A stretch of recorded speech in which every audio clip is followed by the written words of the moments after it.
There's always much discussion about definitions of sustainable development, what indicators we use, how do we measure it, how do we communicate it.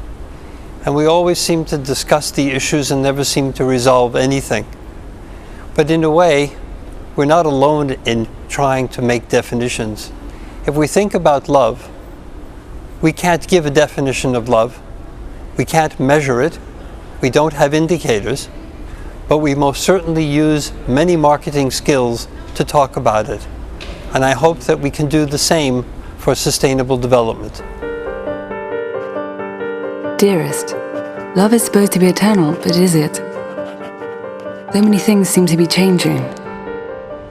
Models of the climate researchers show that when we have an increase in air temperatures worldwide, we will have an increase in natural extremes, in natural catastrophes. And the year 2004 is one year with many catastrophes, many hurricanes in the Atlantic, many typhoons and flooding in Bangladesh and in China. So we really have a catastrophic year, which may cost the insurance industry the highest amount ever paid. The share of the transport sector in total greenhouse gas emissions of all industrialized countries is about 20%.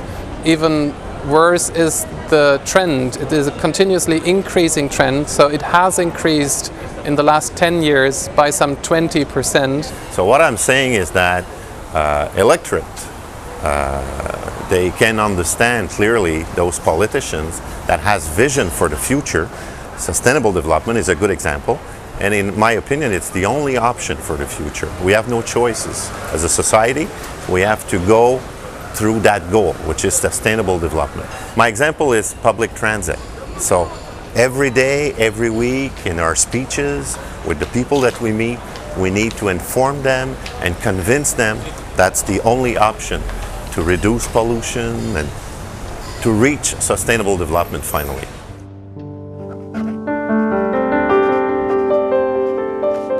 But are we ready to change our habits? Sustainability arguments are ones that fit everywhere and can be used without fear of people simply ignoring the message or just saying, no, it's not true, I don't believe it, because it is so obviously true. I think that the issue of sustainability can help to build a bond between the operator and his consumers that doesn't really exist at the moment.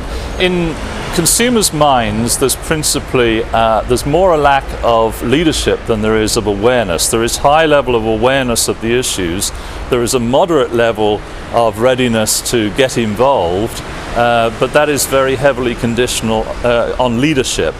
They need the facilities, they need to be told what to do, they need to join in. The next generation will have a different set of values to the one that possibly you have or possibly I have.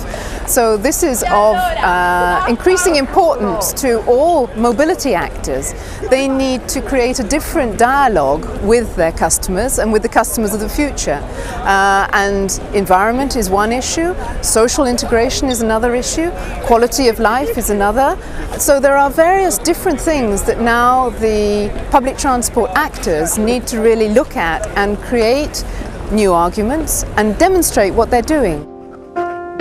Do there seem to be solutions?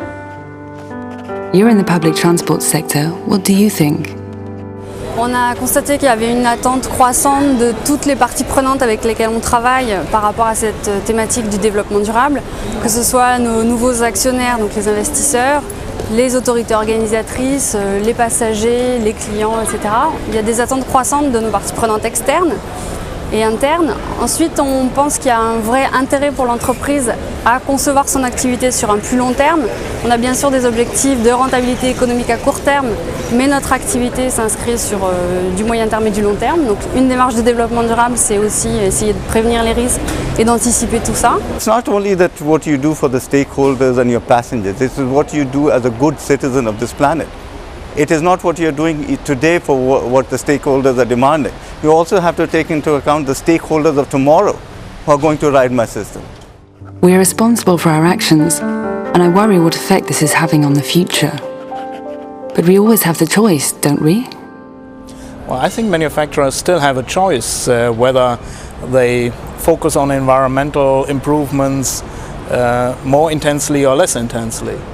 In the end, they have no choice because the market will ask for it, and also the environment is demanding this environmental focus. But if you are a future-oriented company, then it's better to focus on it quite soon, and that's what we are doing.